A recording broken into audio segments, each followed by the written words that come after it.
September the 1st, 2020. Guys, you're looking at the Caribbean satellite images in the infrared. It's already sundown there, and most of the southeast now is getting dark.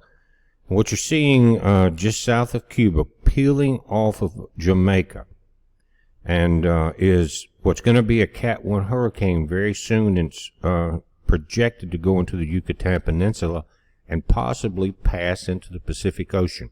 We'll keep an eye on that. It could change, but that's where most of the models are talking about it going. I want to point out a feature that is just north of you, and it's north and east of this storm. You guys in Jamaica, right there, you're about to get kind of an out front of what's winding up right here. Just keep an eye on it. There's no modeling on it. No one's talking about it. But there's some convection at the surface starting right there. You see that? It's actually larger than what's about to become a Cat 1 hurricane. Now, it is on land now, but it is in a more northward track than the storm. Let's just keep an eye on it. Again, no one's talking about it, but it's that time of the year, and we got a lot of heat out here that we're dealing with. Now, this came in 28 minutes ago as I'm doing this video at 8 p.m. Eastern. It is 7:29 Central here. Now, we have Tropical Storm Nana. That's what we were just looking at. Wind speed at 50 miles an hour. Here, Omar, guys, 40-mile-per-hour storm. It's still moving out into the Atlantic. Now, you got a storm that's not even off the coast of Africa yet. It's that time of year that has a 60% chance of development in the next 5 days. But notice this curve northward. Usually if they're curving this early in the game, they will be caught up in the Atlantic and filtered back into the North Atlantic. But if we look at this information on Nana, you can see the centers here again at 8 p.m. Central Time.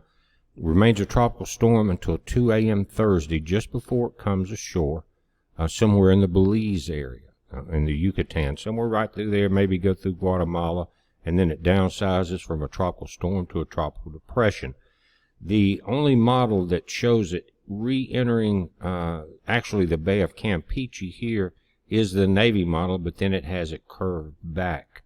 We'll take a look at that. But again, Jamaica, you're kind of in the clear on this storm, but watch what's coming behind it. Also, part of the 8 p.m. update is this model, and the CMC just kind of drifts south and down into South America. Guys are into Central America, and everything else is kind of centered here. Some models having actually crossing and going into the Pacific, which if it does, it could become a typhoon. But the Navy model here in the purple, guys, right here, the NVGM or NavGM, brings it back into the Bay of Campeche, and then it curves back south. So that would be the only thing to watch as far as this storm, as far as the Gulf of Mexico is affected by. But you guys down in Central America, Belize and Guatemala, watch this storm. It's going to come ashore as a Cat 1. Now, our solar wind, just not changing subject because space weather is Earth's weather, is up and it's elevated. It's about double almost, and there's been spikes higher than this. Its average is around 300 kilometers per second, which is very fast if you think about it. But it's been kind of elevating for the last few days at, and again, 543.9 kilometers per second. Guys, you're very close to 1,000,000 miles an hour. But what has happened, and when our shields are weak and grand solar minimum, you get this kind of burst in the pressure on our planet upon the shields, then it's always, that's when you see the bigger earthquakes. And let's take a look at that.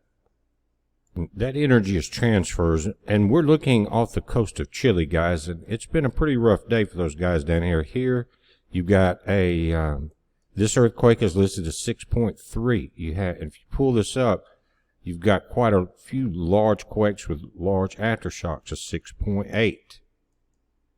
Here, 6.5, and you can see the aftershocks are also strong 5.1s in this area.